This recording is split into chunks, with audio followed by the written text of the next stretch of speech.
Welcome to another insightful episode of Fridays with Seniors, where we bring you expert advice, valuable resources, and meaningful conversations to help you navigate life's golden years with confidence. I'm Chari Hineta Elon, filling in for Dr. Peter Legg. Today, we're diving into an important topic: pharmacy benefits and programs designed specifically for seniors. From prescription savings to medication management support, there are programs out there that can help you stay healthy while keeping costs down.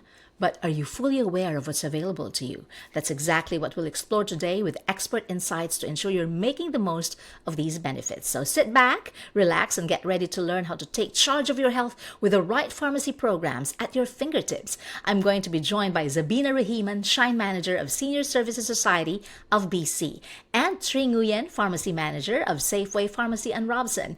Hi to you both. Welcome to Fridays with Seniors. Thank Hi, you, good morning. Cherry. Yeah, great to meet you, Tree. It was nice meeting you, and nice seeing you again, Zavina. Thank you, Yeah, Tree. Same as you.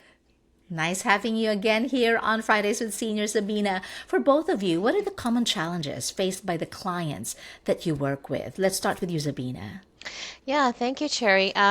So most of the clients that we are working with are seniors. Our age mandate is seniors who are 60 plus years of age, and most of them are living on a low or fixed income. And as a result of this, affordability becomes a challenge as the cost of living rises.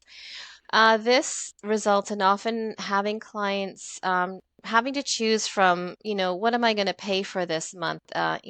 Rent, groceries, medication, and other expenses. And it's really, really alarming sometimes to hear that some of the clients that we are working with are not purchasing their medication out of desperation due to their financial situation. As a result, that can have a negative impact on their health. This is just something that we're seeing more and more, as I mentioned, as rising costs are coming our way.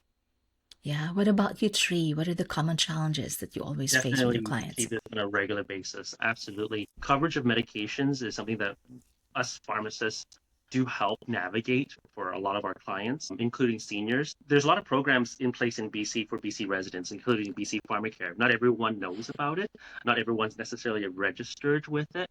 And so pharmacists is a good source to go to talk a little bit about this to help them mitigate some of the costs associated with getting prescription medications. In BC PharmaCare is in place to help cover medications, benefit medications for everyone who's a BC resident. There's different plans, different programs there that helps cover the medications. And on top of that, some of your clients may still be working or going to school or have retirement like group benefit programs, which need some coordination as well. We in BC bill Pharmacare first, and then after Yeah, the private insurance. And then within the private insurance, there might be some requirements and rules that are in place. For instance, some private insurance may require the the benefit holders to be registered with Pharmacare, and they may not know that.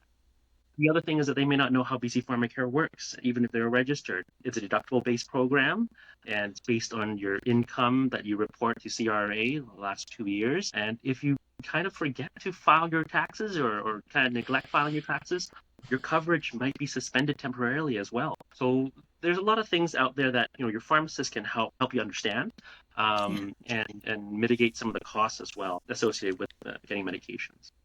So there's Pharmacare Act on a federal level, and there's BC PharmaCare. Am I correct?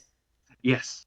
So National Pharmacare became law and got royal assent back in October 2024. It's the first step, and what it is that it kind of outlines how the province and the federal government can engage in a conversation and come to a bilateral agreement in terms of coverage of universal coverage of prescription birth control as well as diabetic medications or medications for diabetes. In BC, we've already actually have universal Mm-hmm. coverage of prescription birth control.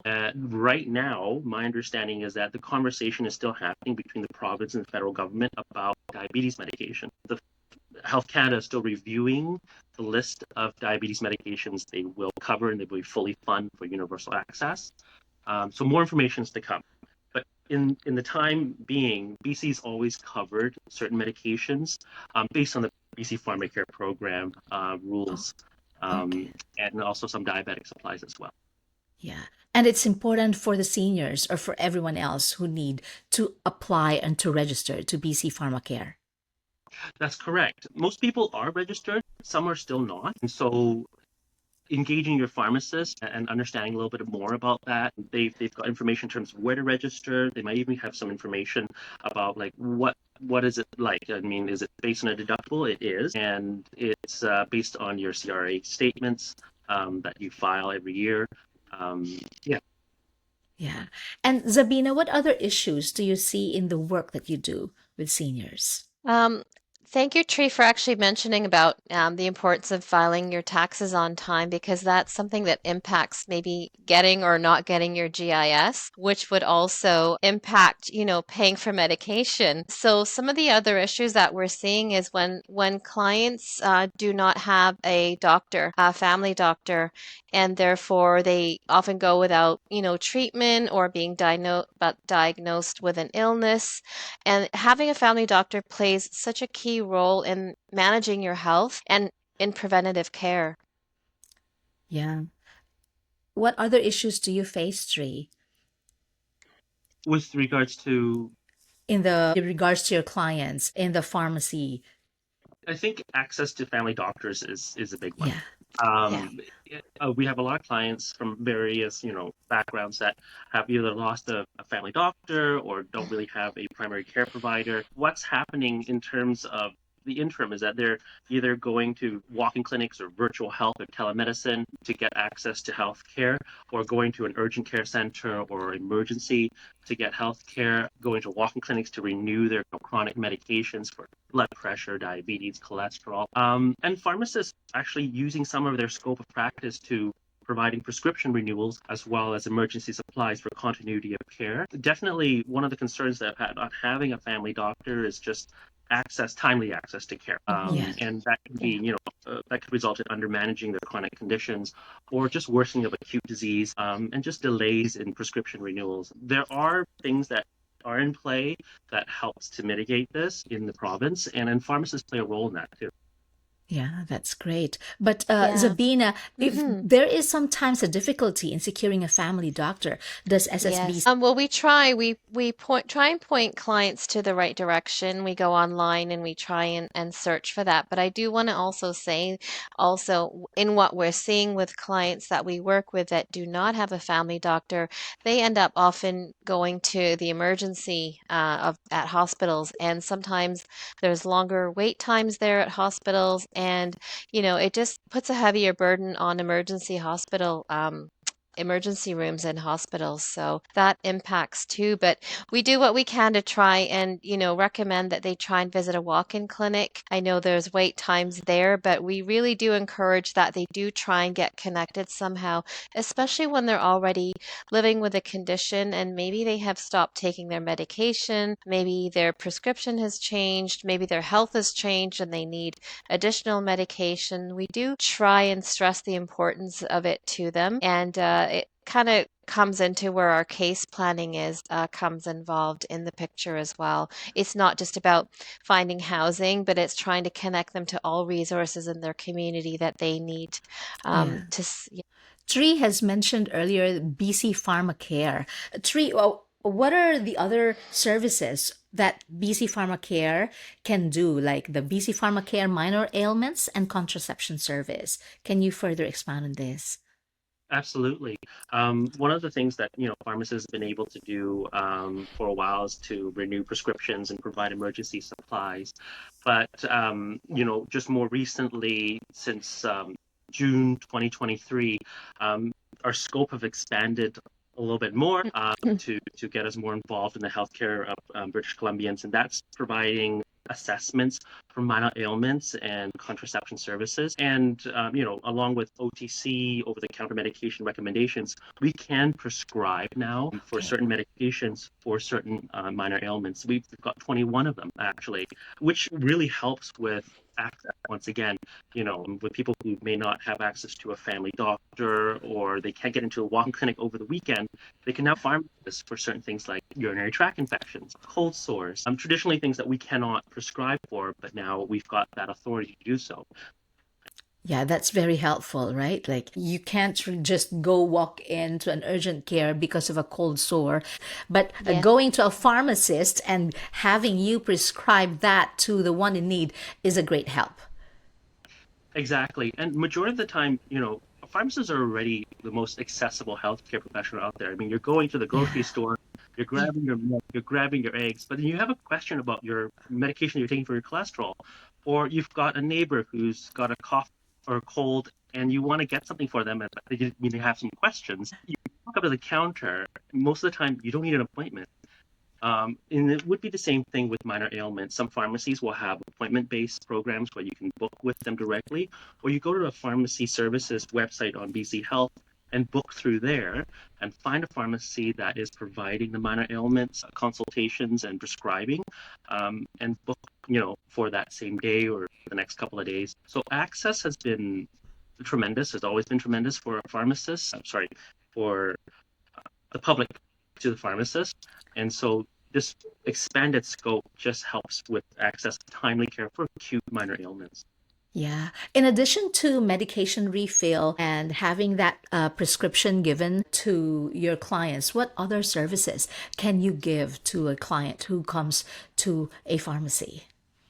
So pharmacists can, moving away in the last 16 years, we've been kind of expanding our scope of practice from a traditional dispensary role, just going in, getting a prescription filled, picking up your medications, to medication management, talking about their medications, particularly if there's a host of medications that the client or the patient is on, sitting down with doing a medication review to help them understand what they're taking, why they're taking it, and to identify any issues at all that's, a drug interaction or uh, a drug interaction or an unmet need. In 2009, we got authority to start immunizing BC residents with the Yeah. flu shots and vaccines. 2015, we started doing that for nasal vaccines. And then 2022, our scope expanded to providing injections of medications, with some exceptions. Um, since 2011, we've been doing medication reviews, and then of course recently minor ailments, and contraceptive services in 2023. Um, there are some pharmacies that you can go to that has also specialty pharmacists. They're certified diabetic educators, help coach and provide education about diabetes. And so they have a specialty there. They've got pharmacies that might have a travel medicine pharmacist, which can Yeah. look at your travel itinerary and provide some advice and immunization just to help, manage any diseases that you may encounter and prevent any disease you may encounter while you're traveling abroad. So there's a couple of services there that are kind of unique, and you have to look out for those. That's great, Ree. That's me as Mm-hmm. well. Zabina, in your work, what can you do to connect clients to services like this that pharmacists provide, like Tree here at Sobeys? Well, I've just learned a great deal as well too. So, I mean, we have a neighboring Safeway here. And we're just through our own learning process through meeting Tree and learning about pharmacy services. I think we're more better equipped when we do meet with our clients and do an intake. We're asking them things about, their name, address, income, but we also do ask questions about their health. And the reason why we do that is because it helps us understand a little bit more about maybe there's some needs there that they need, and we look at ways to connect whatever the needs may be of the clients. So it's really great to learn that pharmacies are able to do a bigger scope of responsibilities. So, and I actually learned from my own local pharmacist yesterday about cold medication that she was explaining to somebody in the aisles. I love that. I just find that so valuable. And Tree, you're right. Like it's such a quick access to a pharmacist. Like exactly. If you're happening to go to the shops and you have a question, it's a great resource. And I think it's going to help a lot more people out there in having this service. Yeah. Tree, how can people learn more about Safeway Pharmacy services? So talk to your pharmacist, talk to your local pharmacist in terms of what they're able to do. Everywhere is different. Yeah. Safeway pharmacies will provide most, if not all, of these services. If they have, particularly if they have a certified diabetic educator or a travel medicine specialist, those are very specific. But generally, Safeway pharmacy, you walk up to the counter, it's like, what can I expect from our pharmacist? What can I expect from the service as well as the clinical service that's available? That's not the traditional dispensing of medications. Pharmacists are great resources that you can go to not only for your medication management, not only for mental ailments, but with BC PharmaCare, for instance, like I want a little bit more information about coverage of medications in the province. They're good resources. And if they may not know the right answer, they'll be able to provide, point you to the right directions, like BC PharmaCare website or Health BC website. Yeah. Yeah. Yeah, that's great. Thank you for all that you do, Tree. We appreciate you and the rest of the pharmacists here in BC. Zabina, Yes. No, I just, it's a great learning, just having this information there and just understanding the full scope of what your local pharmacist can do. And yeah, it's important to learn. I appreciate it. yeah, thank you so much. And well, if you like this episode, please share it with your family and friends and do not hesitate to approach your local pharmacist. Thank you so much for joining this podcast on Fridays with Seniors, Tri Nguyen and Zabina Rahiman. I'm Chari Hineta Elon filling in for Dr. Peter Legg. Thank you for learning with us and for staying with us in this journey. This podcast is sponsored by Senior Services Society of BC. Till next time, here on Fridays with Seniors.